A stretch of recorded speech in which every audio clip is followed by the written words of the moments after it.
Hello, I'm bringing you a protoss versus town strategy video. The specific strategy that we'll be looking at today is the one gate expand. I'm the red protoss player in the bottom left corner, and our blue town player intuition is spawning in the upper right corner.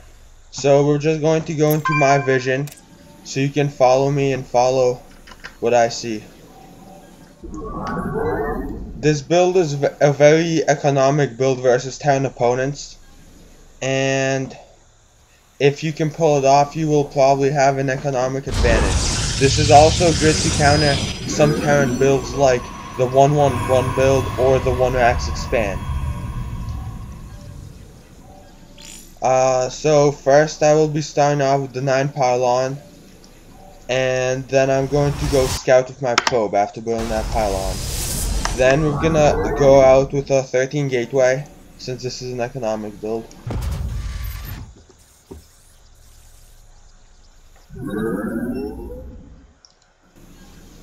So far it's going pretty standard. We're just harassing the 10 SCVs, being very annoying, making him pull more and more SCVs off the line. Now I'm gonna stop him from building the barracks here, which I think he intended to do, to complete that wall off. Putting down that 13 gateway. Next we're gonna go for a 14 or 15 assimilator. Whenever you have the extra 75 minerals, you wanna use your first 2 chrono boosts on the nexus. The first chrono boost is right after the 9 pylon finishes, and the second one is right after you put down your gateway. So as you can see, we threw down that assimilator at 15 supply, and now it's still chrono boosting from that gateway. Your probes are under attack. Now this build is very versatile with the remaining chrono boosts you use. You can either use them to chrono boost the gateway units, you can keep chrono boosting the nexus, or you can chrono boost the warp gate research. Now you should, there's a little mistake I did, you should have saturated right away, because 1 gate expand, you're gonna start off with 1 gas early game. So in terms of scout information, we didn't see a gas, and we saw 1 barracks, so it's very standard so far. So we'll be getting a zealot for early game defense if he does do something funky like a really early push with marines and SCVs.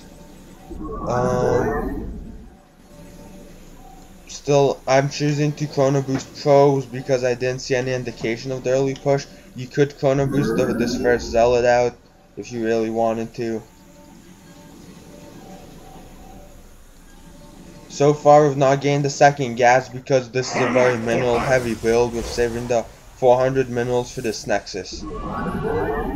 Placing your pylon on the high ground, which is going to serve almost as a forward pylon. If they do an early push, I can warp in units on the low ground right there.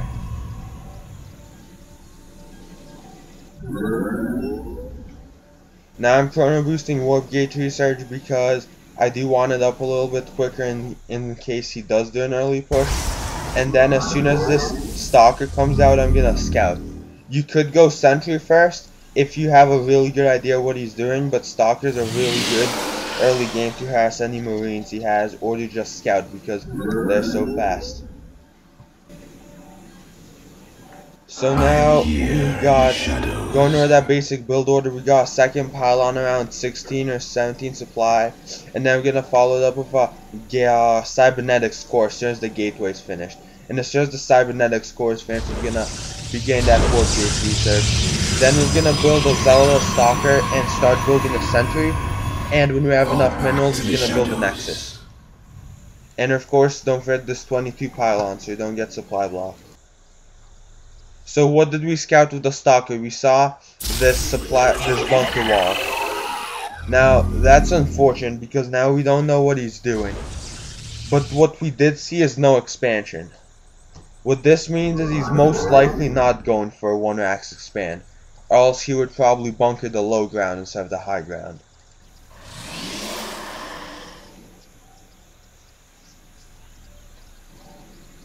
Now we're gonna add a robo and an additional gateway while our Nexus is building. Now, say you scouted something like a True-Axe push. If you scouted a True-Axe push, you would go 2-gate Robo and then a Nexus, because a True-Axe push is a very hard push to defend using just 1-gate expand. If he True-Axed me, he would have a lot more units than I do. I only have a Zealot, a Stalker, and a Sentry. Now what he's doing is he's doing this 2-axe push. A 2-axe expand push to be more clear. See how he only has 5 Marines and a Marauder. If he was doing a 2-axe push, he would have at least, I'd say, 6 more Marines in this push. And this push is very powerful because I threw all of these minerals into this nexus. I'm forced to pull off a few probes to deal with this, and have the Zealots to deal damage. Constantly warping in units is also key, because you don't want to lose all these probes, just want to use them as buffer. He's microing away from these probes, which is a pretty good idea, and now I'm just going to pull these probes back because they can just running away. I pull back these probes, and I'm just going to use the Zealot as a scout to see what's going on. And I see this expansion, which is crucial. So, but even though he took out so many probes, I'm still at a pretty big advantage right now because I have this expansion up, and it's been up for a while, and he's just gained his other expansion. Now, this is a very versatile build. I could have gone Colossi heavy, and I could have dropped the Robo Bay, but instead I'm going Gateway heavy this build, and I'm going to transition into High Templar, which are very, very good against Marine Marauder medevac style builds. Also, if I wasn't being attacked that early, I would have gone an Observer, which I should probably do any time now. Yes, Observers are very useful in any game, and also, as long as you're careful not to lose them if the turret has any missile turrets. Now I'm just gonna poke in, see what's going on. I see this. I see him trying to push out again. Force fielding is very effective to pick off a few units, and as soon as your Zealots die, pull back your Sentries, because Sentries are very gas expensive, so you don't want to lose them.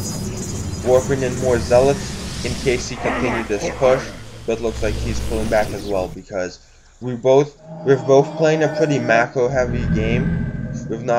He did put on some early pressure, which was just a distraction, more than like an all-in. So right now I'm sitting on 4 gateways and 1 Robo, but the Robo I'm only using for observers. As you can see, I can see very well what's going on. I see this expansion, I see his bunker, which means he's just gonna be focusing on macroing up right now. Pretty soon I should scout the rest of his base and see what's going on. Now I'm gonna try to just poke in. The reason for poking is you wanna scare him into making units instead of SCVs. If he makes units instead of SCVs, you're gonna be more ahead of their time. Now see, force fielding the ramp is a really good strategy, so reinforcements can't get in. I'm gonna take down this bunker. Fortunately, this isn't gonna do as much damage as I hope, but hopefully it will scare him into making more units. Now warping in, always replace your Zealots because Marauders and Marines rip open Sentries and Stalkers in high numbers, but Zealots can tank, especially if you see I'm getting charge upgrade, which will enable me to further do damage. Another hint is you should get 2 Forges earlier than I did, so that way you get the +1 armor and +1 weapon upgrade. But I'm just focusing on building up my army so as to put in early pressure. Another option is you can get a Warp Prism and go harass him. This build is very good because it's versatile and allows you to do many things to kind of push. See, I'm going very Zealot heavy because I'm gonna get Templar soon, and they're really gas intensive. Keeping Sentries alive is crucial because you don't want to waste gas you could be using for Templar on Sentries. So try to keep your early game sentries alive. One, because they will accumulate a lot of energy for force fields and guardian shield, which will be very useful in any pushes. And two, so you don't have to get sentries later, because you always want to have some sentries. So as you can see, I'm getting some Templar now.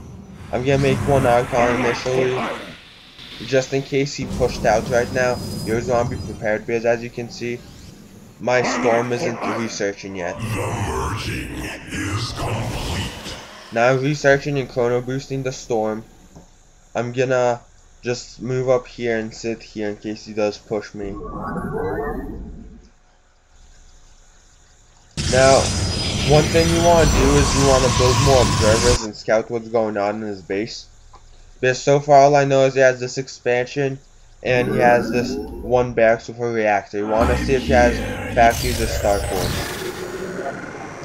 Also, it's good to keep an observer here and here to scout for thirds, you might think.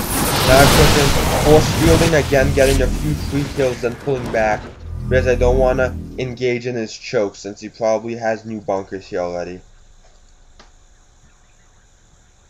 But as you saw, Zealots do very well against Marine Marauder when they're pinned behind force fields. However, if they can micro away from your Zealots, that's going to be a problem. Now I'm going to push here a little bit, try to harass him. Gonna drop some force field so his units can't turn back also, so not all of his units succeed.